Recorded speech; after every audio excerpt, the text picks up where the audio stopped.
I'm Howie Silberger, your political hitman, here on Israel News Talk Radio. Israel's under attack. Again. Now, this happens every few years. We see Israel under attack from Gaza. Gaza, which was supposed to be the homeland of the people who call themselves Palestinians. Gaza was the experiment, wasn't it? Israel unilaterally pulled out every man, woman, dead person, every building, every inkling that Israel was ever there, that Jews ever lived there, and gave the land to the people demanding their own state. Yeah, we want a state. We want our own country. We want to live in peace with Israel. After Israel pulled out, didn't take a couple of weeks before rockets started coming in from Gaza to Israel. And they're still coming. That was way back in 2005 when Israel pulled out. And the rockets are still coming. And since 2005, there have been hundreds of thousands of rockets that have landed in Israel on the heads of Israelis. Now, I'm pretty sure that if I asked you to guess how many UN resolutions have been passed condemning the rockets landing on the heads of innocent Israelis, you could probably guess. The number is the shape of an egg. And if I asked you to guess how many world condemnations, how many times people have screamed and yelled, how many countries have come to the aid of Israel when they were being attacked by Hamas, fairly sure that you could answer the question. Now Israel's under attack again. Rockets are landing on the heads of Israelis. People are dying. People are getting hurt. And the world is yet again silent. Jewish lives don't count. I'm Howie Silberger. This is Political Hitman. You could join me in the chat room on IsraelNewsTalkRadio.com. You could call in. I'd like to hear from you. Numbers are on the top of the page on IsraelNewsTalkRadio.com. We're going to take a little break. We'll be back. I'm Howie Silberger. This is Political Hitman on Israel News Talk Radio.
Joey Silberger, your political hitman, here on Israel News Talk Radio. You could join me in the chat room at israelnewstalkradio.com. You could call in. Numbers are on the top of the page at israelnewstalkradio.com, but I'll give them to you anyway, just because I can. Numbers are 301-768-4841 in North America. In Israel, the number is 026500-151. And once again, the chat room in israelnewstalkradio.com. You could join. I monitor the conversation the entire show. The conversation is always interesting in the chat room, so feel free to join us there. Israel is under attack again from Gaza. This seems to be a common theme over the last almost 2 decades, since Israel unilaterally pulled out their every man, woman, child, dead person, every building, every item that anybody ever owned in Gaza. Unilaterally just made everybody leave. They evicted everybody from Gaza. And they gave the people who call themselves Palestinians, they gave them a country. And they said, sure, there you go. You got your Palestine. Go ahead. Do what you want with it. And they did do what they wanted with it. They started launching missiles into Israel. Now, the missiles that they originally started launching weren't as powerful as the missiles they're currently launching today. So, they're getting help from other countries. Now, back in 1991, I was working for the office of then Israeli Prime Minister Yitzhak Shamir. And they were going to Madrid to discuss the peace. It was the first peace conference they had with the Palestinian Liberation Organization. And they were traveling off to Madrid to go and discuss peace. And I had a conversation with Shamir before they went. And I asked him, I said to him, do you really think that this conference is going to achieve a peace between the Arabs and the Jews, where Israel could live in peace and the Arabs could live in peace and everybody could be happy? And he looked at me, he stopped and he thought about it for a second, and he looked at me and he says to me, listen, he says, if we don't try, we'll never know. He says, I'm going there with the best intentions. I intend to negotiate peace. I intend to come back with some kind of framework for peace talks, some kind of framework that we could move forward and perhaps, just perhaps, achieve the kind of peace that Israel deserves. But I'm not hopeful, he told me. I don't think it's going to happen. And that's what Shamir told me, and he was right. 9 peace agreements since that conference, and bombs are still falling on the heads of Israelis living in Israel. And the world is still condemning Israel for retaliating, for defending themselves, for defending their citizens. It's quite shocking, if you ask me. It's really a shocking and disturbing event. Here you have a country. Now take any country in the world. Forget about Israel. Take any country in the world. If the neighboring country started lobbing hundreds of thousands of bombs onto the heads of the innocent civilians, the world would be demanding that that country either retaliate, defend themselves, or the world would come to that country's defense. But Israel's a Jewish state. And being a Jewish state means that the world does not care about the Jewish lives that are being taken or being put into danger by these bombs that are being launched from Gaza. Being a Jewish state means that the world's anti-Jewism, which is evident and has been evident for centuries, can now be directed, like laser focused, on the Jewish country. Could you imagine? I was watching CNN earlier today, and an anchor on CNN, during one of the group discussions on how Israel should respond to hundreds of bombs landing on their innocent civilians' heads, said, Israel's launching bombs into Gaza, and it's unfair. It's unfair because Gaza doesn't have an Iron Dome system to protect the citizens of Gaza. What? What kind of propaganda is that? What kind of thought process is that? If the leadership of Gaza, Hamas, doesn't want Israel to launch bombs into Gaza, doesn't want Israel to bother them in Gaza, then maybe, just maybe, they should think about not launching bombs into Israel. But no, nobody would suggest that. Heaven forbid. Because Israel always has to be the bad guy. We're living in a topsy-turvy world, and it's been a topsy-turvy world for a long time. But this is costing people lives. People are dying. Now, I don't care what the reason that this skirmish started. I don't care why this war started. But I do care that the government of the State of Israel has the moral responsibility and the legal responsibility to protect their citizens. And choosing to do so would be the right thing to do for the government. Yet the government always hesitates, and they hesitate for the same reason. Every single time, it's always the same reason that the government hesitates to take out the garbage, to deal with the problem, because they're afraid of what the world's going to say. They're afraid. They're petrified of the world's reaction. You know what?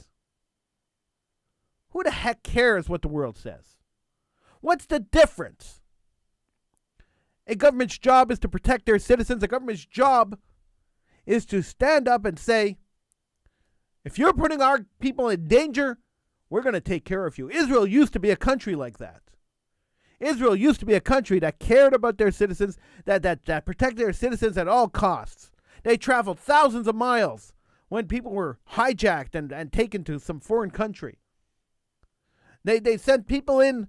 They sent people in to go and save people. And suddenly, in the last 20 years, Israel's become weak. Israel's become lambs. Oh, we have to care about human rights. We have to care about what the world's going to say about us. We have to care about the International Criminal Court because somebody's going to file a complaint against us. Boo-hoo-hoo. They become scared. They're hiding under a rock. And they're putting their country and their people in jeopardy. The government of the State of Israel has a responsibility to take care of the problem once and for all. The experiment of moving Jews out of Gaza has failed. And we knew it failed just after it happened. I mean, it didn't take 17 years to figure out that it failed. Yet no government has had the guts to go into Gaza and take care of the problem. Like, really take care of it. Deal with it. It's unbelievable. When you think about years ago, when the PLO had decided that they were going to take over Jordan and create their fictional Palestinian state there, the Jordanian government took care of the problem. Now you could Google it and you could check out, see what they did. It wasn't very nice. The world probably would have been really upset had they allowed media to cover it. But they took care of their problem. They closed their country. They closed their borders. They closed the country to media. They dealt with their problem, and then they reopened their country, and they never had a problem since. Now, Israel doesn't have the luxury of throwing out the media and closing the country. They don't have that luxury. And that's fine. That's fine. They should just deal with the problem. So, Israel doesn't like killing people, and I support Israel in their quest not to kill innocent people. So, how do you deal with the problem?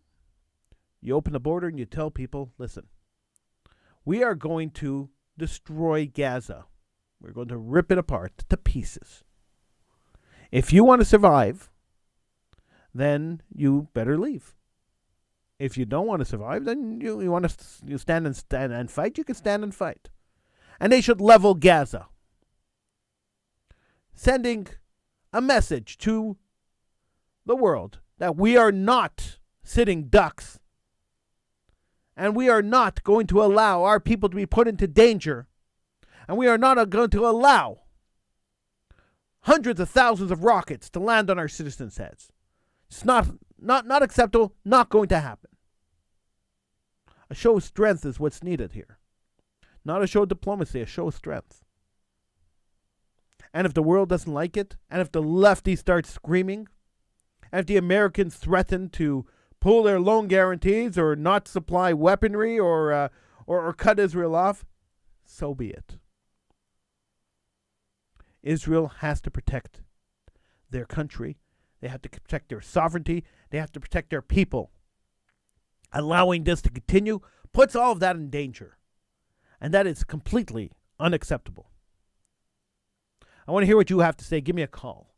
In North America, 301-768-4841. In Israel, 0265-00151. The numbers are on the top of the page at israelnewstalkradio.com. You could join me in the chat room at israelnewstalkradio.com. I really want to hear what you have to say because are you as angry as I am? I know I'm furious. And I'm furious for various reasons. We'll get to those when I come back. I'm Howie Silberger. This is Political Hitman on Israel News Talk Radio.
I'm Howie Silberger, your political hitman here on Israel News Talk Radio.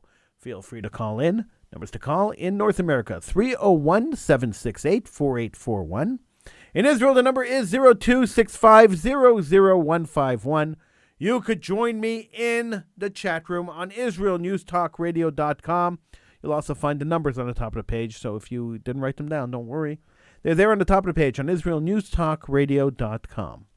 Israel's under attack. And I'm furious.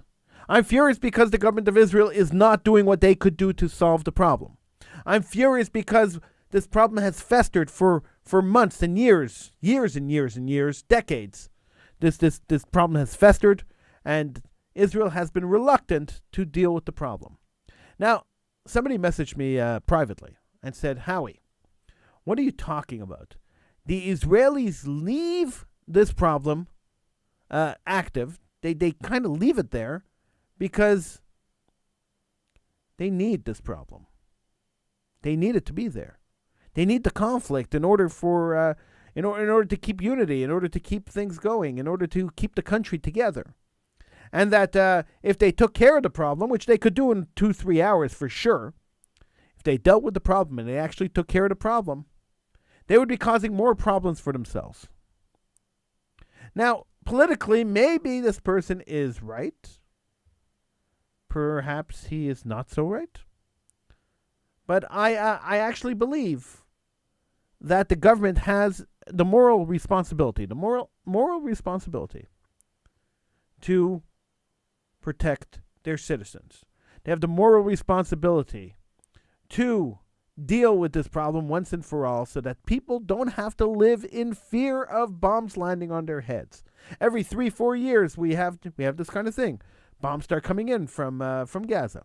Bombs are getting longer range. Now they're hitting Tel Aviv. Now they're hitting center of Israel, Ashkelon. They're hitting all these cities that they weren't able to hit before. More people's lives are in danger. In fact, there are deaths. People have died from these bombs. Just in Lod, there were 2 dead. Another 2 in Ashkelon. It's not acceptable. And where's the world? Where is the world? Aside from CNN condemning Israel for defending themselves, where's the rest of the world? Where are all the other countries getting up and screaming and yelling that this has to stop? Where is the Security Council of the United Nations demanding that this stops? Where are the resolutions condemning Hamas? Now, where is the International Criminal Court? This is a war crime what Hamas is doing, dropping bombs on civilian heads. It's against the Geneva Convention. The Hamas is part of the Palestinian Liberation Organization. Remember, they merged a few years ago. So Hamas is part of the Palestinian Liberation Organization. So both organizations are led by Mahmoud Abbas, who is officially a member of the ICC, the International Criminal Court. Where is Israel filing a human rights violation complaint with the International Criminal Court? This is a war crime. Dropping bombs on the heads of innocent civilians, unarmed innocent civilians, unprovoked, is a war crime. So where is Israel filing war crime complaints against Hamas, the PLO, and Mahmoud Abbas? Why is none of this happening? It's a great question, isn't it? Why is none of this happening? And I don't have an answer to that question. I don't know. I just know that the inaction is what's happening, and people are getting hurt and people are getting dead. And that's not acceptable. All I know is that after all this dies down, and excuse the expression, but after all this ends, that there will still be talk of a 2-state solution to this problem. Sure, Israel needs another state on the other side, lobbing bombs from that side. And anyone who tells me that this is a land war, that this is a war over borders, is naive and stupid. And I don't use those words lightly. And I hardly ever call anyone stupid, but anyone who argues that this is a land war, it's about land, and it's about Israel's land, is stupid. It's a religious war. And the reason it's carried on so long, and the reason that it never ends and it never will end until there's a complete separation of the 2 entities, is because it's a religious war. It is because the Quran is clear in saying that any land that has been occupied by a caliphate, any land that was controlled by a caliphate, is Muslim land forever. And since the Middle East was controlled by the Ottoman Empire, which was a caliphate, the land of Israel is considered by radical Muslims as Muslim land forever. So, this is why none of the peace agreements have ever held. This is why the Arafat and Abbas have walked away from agreements with Israel where the condition was they had to recognize a Jewish state. As long as a Jewish state exists in the Middle East, there will be conflict with their neighbors, with the Arab neighbors. So how do we solve this problem? It's quite simple. The solution was forwarded 50 years ago. A complete separation of the two entities. The Arabs and the Jews must be separated. The Jews could live in their Jewish land and live by the rules of their Jewish land, and the Arabs could go to any of the million acres of Arab land that exist in the Middle East. But the two entities should not live together. There should be a complete separation. Now, I know that's not politically correct to say, and I know people are going to say, "Oh my gosh, how could you say something like that?" But that is the only solution, and has been the only solution since day one. And the second part to that, because there's part one, part two. So part one is a complete separation between Arabs and Jews. You must remove the Arabs from Jewish land.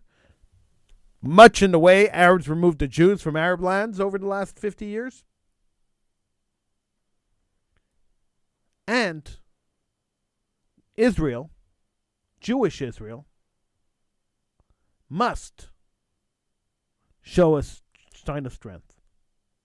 So, if the Arabs decide to attack Israel, to send rockets into Israel, to kill Jews in terror attacks, to attack Israel militarily, Israel must crush them, and crush them quickly and immediately. Failure to do so is signaling a weakness on Israel's part. And the only thing that the people of the Middle East understand is might. Might makes right. There is absolutely no diplomacy in the Middle East, and there never has been. You want to show that you are the dominant force in the Middle East? You want to show that you can't be messed with? It's all about might.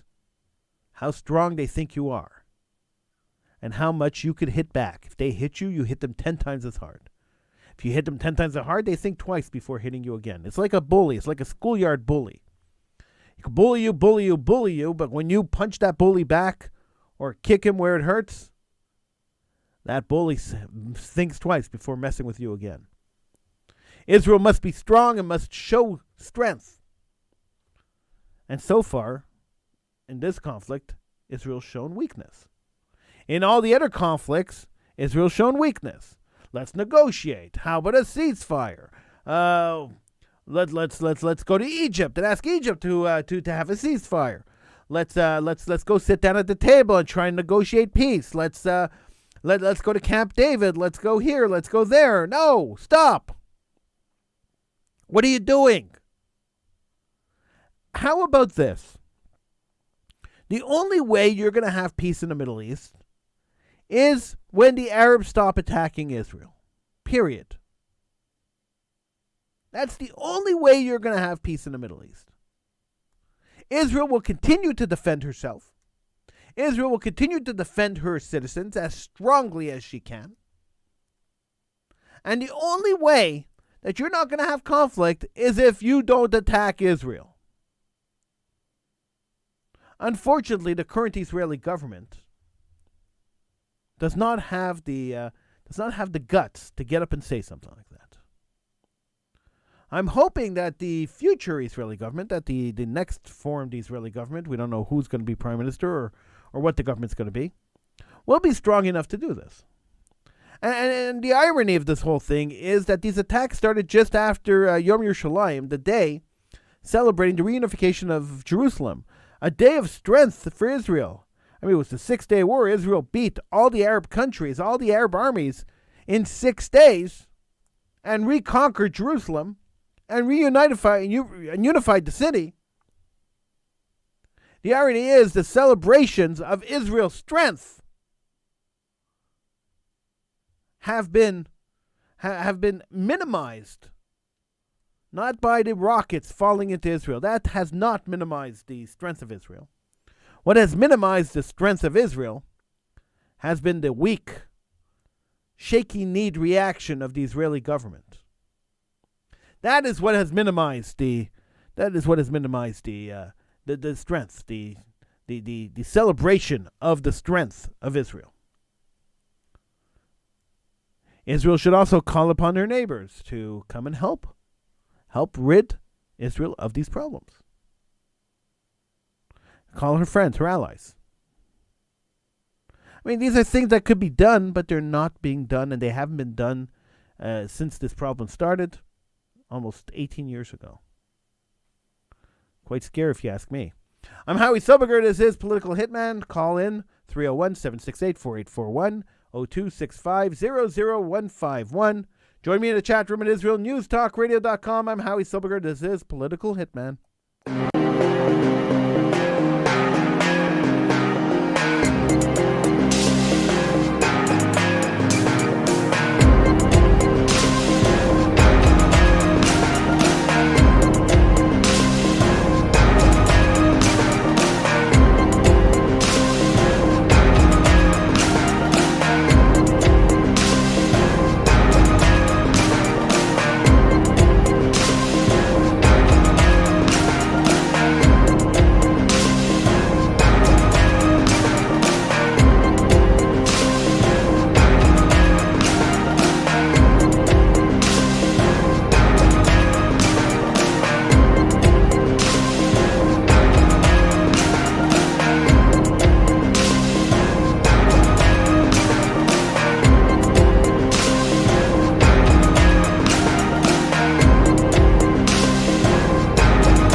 Howie Silberger, your political hitman here on Israel News Talk Radio.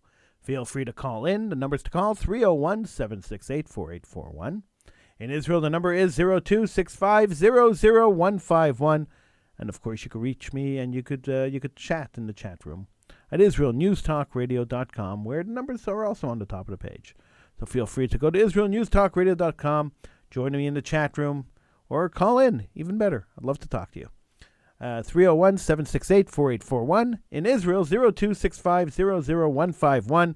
If you are living through this this horrific time in Israel where bombs are falling on people's heads, if you are living through this, give me a call. I'd love to talk to you. 0265-00151. The idea that the Jews are being attacked is not a new one. Jews are attacked all the time. Now, there are Jews who have been attacked in the last day or so by Arabs in Germany, in Canada, in the United States. There are Jews being attacked in Israel.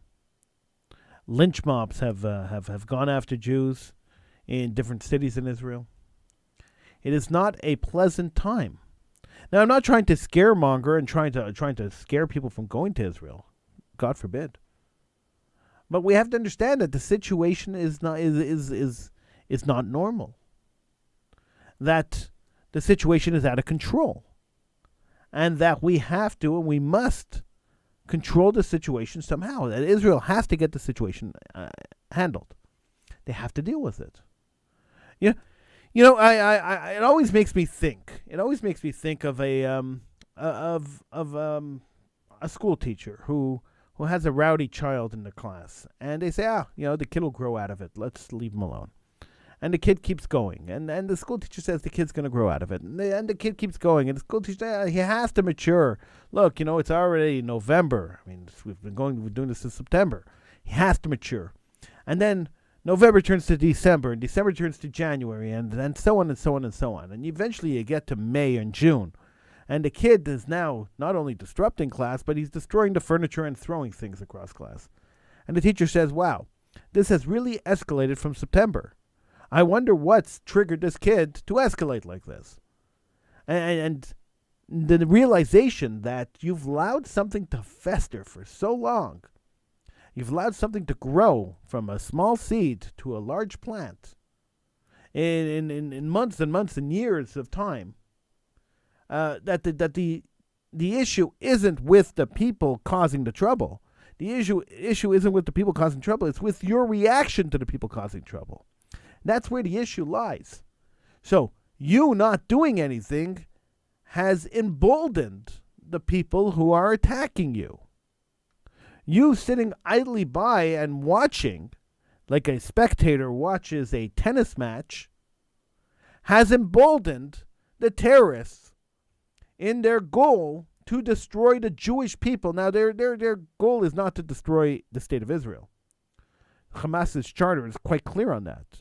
State of Israel has to go in their mind, but so do all Jews everywhere. Jews have to be destroyed according to the Hamas charter. They must destroy all Jews. Now, if you don't believe me, that's fine. You could go and Google the Hamas charter and you will see that that's what it says. The charter Hamas says that all Jews must be destroyed anywhere they live. So, if you are still trying to convince me, and some people still are trying to convince me that this is a land war, and that this whole conflict is just over the fact that Israel exists in the Middle East and lives on land that may have belonged to other people, which isn't really true. If that is your argument, then I think you have to rethink your argument. You have to really take a look at the facts. The facts are that Hamas has not been secret. They haven't been secret about their goals. They've been published for years. And the idea that this is not a religious war is ludicrous. And it has to start being treated as a religious war. So a religious war is not going to be solved by negotiation. A religious war is not going to be solved by meeting and clamping out some kind of a deal, a handshake. It can't be resolved like that. Because if fervently religious people believe that this is what the religion is supposed to be doing, and this is what you're supposed to be doing as a religious person, you're not going to change their mind. This is what they are going to be doing. And it doesn't matter what you say and what they agree on, they're not going to go against their religion, against God and God's will, or what they perceive God's will is. So if it's God's will to attack Israel, if it's God's will to destroy Israel, and if they believe that that's God's will, you ain't going to change their mind. That's not going to happen. And it hasn't happened. And that is why, once again, all the peace deals have fallen apart. That is why the Arabs have never lived up to their end of the deal. And that is why the Arabs who are negotiating peace can never accept Israel as a Jewish state. That is never, ever going to happen, and it can't happen because their religion, Islam, has said and continues to say that the land owned by a caliphate is Muslim land forever. And as long as the Quran says that, and nobody's changing the Quran anytime soon, they will never give up their quest to destroy the infidel living in their land, in what they perceive as their land. And the infidel, of course, is Israel. And Israel, in their mind, must be destroyed at all costs. They must be destroyed at all costs. How could you let an infidel live on your land? Now, they claim that Jews, they're not after Jews, they're just after Israel. And that Jews have a right to live as second-class citizens in any Muslim country. So if you want to go live in a Muslim country, you could live there, but you have to be a dhimmi, which is a second-class citizen. You have to bow to Muslims that pass you. You have to pay a special tax. There's a lot involved in being a dhimmi. But the Muslims don't even want that because they expelled all the Jews from their countries a long time ago. So here we are. Rockets are pouring down on the heads of Israelis today. Hundreds and hundreds and hundreds of them. The Israeli government has been pretty much inactive. The army has been out in force trying to protect people as best as they can. And the country, half the country is in bomb shelters again. So how do we solve this problem? What do we do now? Where do we go from here? I've seen a lot of postings on social media of people saying, it's horrible for people on both sides. It's not horrible for people on both sides. It's horrible for innocent people who have bombs falling on their heads. It's not horrible for people on both sides. If the government of the people of Gaza, the elected government of the people of Gaza and Judea and Samaria, the Arabs elected the Hamas as their government. If these people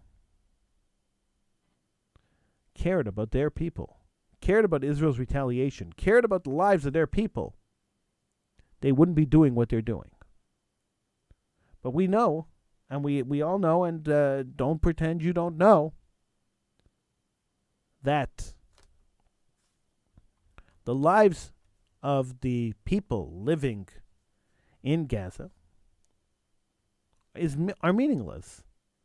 Are meaningless to the leadership of Gaza because they believe it's a death cult, and they believe that anybody who dies trying to create an Islamic State is a martyr and a hero.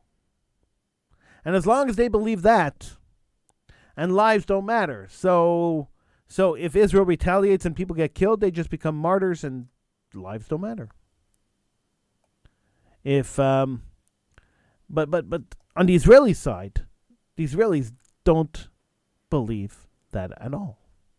The Israelis are pro-life. They believe in life. They want life. They want to live. And they want to live free. And they don't want to live in fear. And they want to live in bomb shelters. The world has to step up. This is a war crime. The world has to step up and say these war crimes are unacceptable. Hamas and the PLO have to be held accountable.